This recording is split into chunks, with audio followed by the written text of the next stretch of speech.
સુરતના સરથાણા વિસ્તારમાં 17 વર્ષીય પાટીદાર સમાજની દીકરીનું અપહરણ કરી દુષ્કર્મ આચરનારનો નીકળ્યો વરઘોડો। સરથાણા પોલીસે અરવિંદ પંચાસરા નામના 26 વર્ષના વ્યક્તિને કરી ધરપકડ। 17 વર્ષીય દીકરીને પ્રેમજાળમાં ફસાવી તેનું અપહરણ કર્યું હતું। ઘટનાને લઈ પાટીદાર સમાજમાં રોષ ભભૂકી ઉઠ્યો હતો। આરોપીને ઘટના સ્થળ પર લઈ જઈને રિકન્સ્ટ્રક્શન કરવામાં આવ્યું।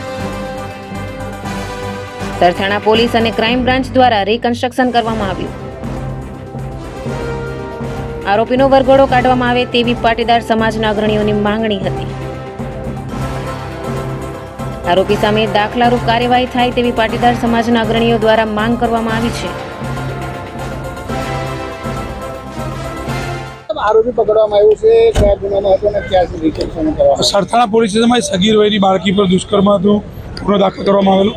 એ ગુનાની તપાસ ક્રાઇમ બ્રાન્ચને સુપરત કરવામાં આવેલી।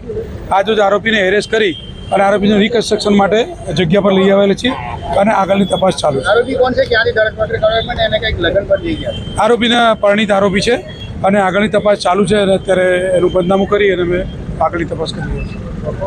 એ ચોક્કસ સુરત ક્રાઇમ બ્રાન્ચ પર અમને પૂર્ણ ભરોસો હતો। અમારી માંગણી હતી કે આ પ્રકારે આ નરાધમોને જ્યારે ખુલ્લે આમ સમાજની વ્યવસ્થા ખોરવવાનું જે લોકો કામ કરતા હોય, જે લુખ્ખાઓ અસામાજિક તત્વો જે નાની દીકરીઓને ફસાવી ફોસલાવીને જે હેરાન કરતા હોય છે, પરેશાન કરતા હોય છે, તે આવી વ્યવસ્થાને જે ખોરવનારા જે લુખ્ખાઓ છે એમને જાહેરમાં એમનું સરઘસ કાઢવામાં આવે અને વ્યવસ્થિત રીતે એની સરભરા કરવામાં આવે।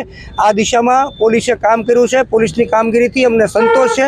પરંતુ જ્યારે જે આ નરાધમોને જે પનાહ આપે છે, જે સહયોગ કરે છે, જે લોકો આર્થિક મદદ કરી રહ્યા આવા કેસોની અંદર આર્થિક મદદ કરે છે, એવા લોકોને સહ આરોપી બનાવી અને એમને પણ આ ગુનાની અંદર એફઆઈઆરની અંદર નામજોગ એફઆઈઆર કરીને આવા લોકોને પણ જેલના સળિયા પાછળ મોકલવામાં આવે એવી મારી માંગ છે।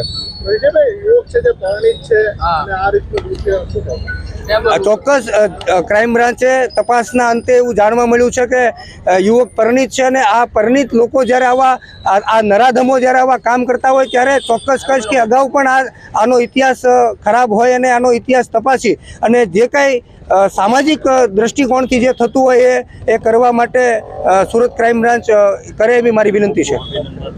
ભાવેશ ઉપાધ્યાય, દ્રષ્ટિકોણ ન્યૂઝ, સુરત।